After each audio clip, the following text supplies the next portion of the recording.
नमस्ते बच्चों, आज हम पढ़ेंगे आपकी पाठ्य पुस्तक में से छठा पाठ जिसका शीर्षक है गारो। यह एक लोक कथा है जो मेघालय राज्य में बहुत ही प्रचलित है। तो विस्तार से इस पाठ को पढ़ते हैं। पाठ का नाम है गारो। मेघालय राज्य की एक प्रमुख जनजाति है गारो। गारो लोग स्वभाव से शांति प्रिय, परिश्रमी और प्रकृति को प्यार करने वाले होते हैं। इसी गारो समाज के दो महापुरुषों के नाम हैं जापा जलिनपा और सुकपा बुंगीपा। गारो समाज इन दो महापुरुषों को बड़ी श्रद्धा से याद करते हैं। गारो लोग मेघालय में कैसे बस गए, इसके बारे में एक कहानी प्रचलित है। कहा जाता है कि हजारों साल पहले गारो लोगों के पूर्वज चीन और तिब्बत की सुदूर घाटियों में इधर उधर भटकते रहते थे। जहां खाने पीने का साधन मिल जाता वहां रुक जाते। जब भोजन की कठिनाई होती तो नए स्थानों की खोज में निकल पड़ते। यह खाना बदोश जीवन कब तक चलता रहेगा, कुछ सही नहीं कहा जा सकता था। भोजन की तलाश में भटकने के अतिरिक्त गारो लोगों को विषम मौसम और जंगली जानवरों का भी सामना करना पड़ता था। इस कारण गारो लोग बहुत परेशान होते थे। उन्हीं दिनों गारो समाज में जापा जलिनपा और सुकपा बुंगीपा का जन्म हुआ। इन दो महापुरुषों ने अपने लोगों की परेशानी को देखा और समझा।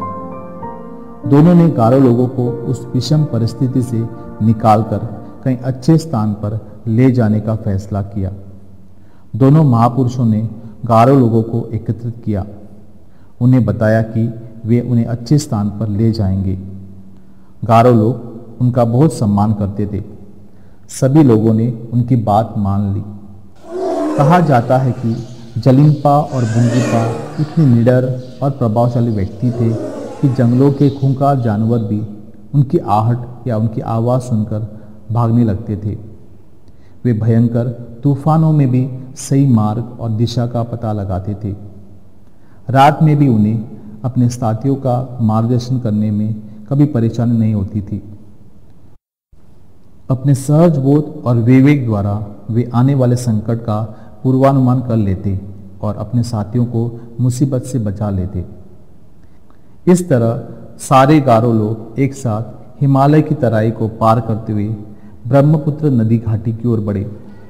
वे अपनी संपत्ति, घोड़े, जानवर आदि अपने साथ लेकर चल रहे थे।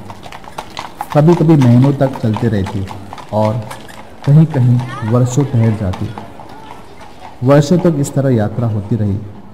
वे हिमालय की घाटियों के बीच रास्ता नापते रहे। जलिनपा और बुंगीपा ने अपने साथियों को सदैव आगे बढ़ने के लिए प्रोत्साहित किया। कई वर्षों की कठिन यात्रा के बाद गारो लोग असम के मैदानी जंगलों में आ पहुंचे। कहा जाता है कि उनका पहला पड़ाव कूच विहार के वनों में हुआ। कूच विहार पर उन दिनों असम के राजा का अधिकार था। उसने गारो लोगों को आगे बढ़ने से रोक दिया। गारो लोग प्रारंभ से ही शांति प्रिय रहे हैं। उन्होंने लड़ाई का रास्ता नहीं अपनाया। जलिनपा और बुंगीपा ने असम के राजा से बातचीत करके उन्हें समझाया। असम का राजा उन्हें मार्ग देने के लिए सहमत हो गया। उसका विवाह एक गारो सुंदरी से करा दिया गया। इस तरह वातावरण मित्रतापूर्ण हो गया। कुछ विद्वानों का अनुमान है कि यह घटना लगभग प्रथम सदी ईसा पूर्व की है। आज कूच विहार इलाका पश्चिम बंगाल राज्य में पड़ता है। कहा जाता है कि गारो समाज के कुछ लोग कूच विहार क्षेत्र में बस गए थे।